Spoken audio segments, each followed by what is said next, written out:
Guys, நீங்கள் பார்த்துட்டு இருக்கிறது சினிமினி விஜயபல சேனல். இந்த சேனலில் இப்போ என்ன பார்க்க போகிறோன்னு பார்த்தீங்கன்னா, நம்ம விடாமுயற்சி படத்துலேருந்து இப்போ வந்து 2 போஸ்டரை வந்து படக்குள்ள வந்து லான்ச் பண்ணிட்டாங்க. இந்த 2 போஸ்டர் என்ன மாதிரி இம்பாக்ட் கிரியேட் பண்ணியிருக்குன்னு சொல்லிட்டு இந்த வீடியோ நம்ம வீட்டில் டிஸ்கஸ் பண்ணுவோம். அதுக்கு முன்னாடி நீங்கள் இந்த சேனலுக்கு புதுசாக வந்து அந்த சேனலை சப்ஸ்கிரைப் பண்ணி பெல் ஐக்கான் கிளிக் பண்ணி வச்சுக்கோங்க. வாங்க நம்ம வீடியோக்குள்ளே போகலாம். நம்ம ஏகே அவர்கள் வந்து கார் ஓட்டிட்டு அதை சேஸ் பண்ணுற மாதிரியான சீக்வன்ஸாக ஒரு லுக்காக வந்து ரிலீஸ் பண்ணி ஒரு வேறு லெவல் போஸ்டராக டிசைன் பண்ணியிருக்காங்க.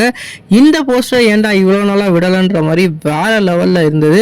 குறிப்பாக 2வது போஸ்டரில் வந்து அவர் யாரையோ கொன்னுட்டு அந்த நிற்கிற மாதிரியான போஸ்டரை வந்து 2வது போஸ்டராக ரிலீஸ் பண்ணியிருந்தாங்க. இதனாடா முன்னாடியே ரிலீஸ் பண்ணியிருக்கணும், எதுக்குடா அதை ரிலீஸ் பண்ணிங்கன்ற குழப்பத்தில் இப்போ ஏகே ஃபேன்ஸ் இருக்காங்க. குறிப்பாக இந்த 2 போஸ்டருமே நம்மளோட பழையதோட எதிர்பார்ப்பு வேறு லெவலில் இன்க்ரீஸ் ஆகிருக்கு. குறிப்பாக இந்த 2 போஸ்டருமே வந்து ஆக்ஷன் சீக்வன்ஸில் எடுக்கப்பட்ட போஸ்டர். கண்டிப்பாக இந்த படத்தோட எதிர்பார்ப்பு இந்த போஸ்டருக்கு அப்புறம் வேறு லெவலில் இன்க்ரீஸ் ஆகும்.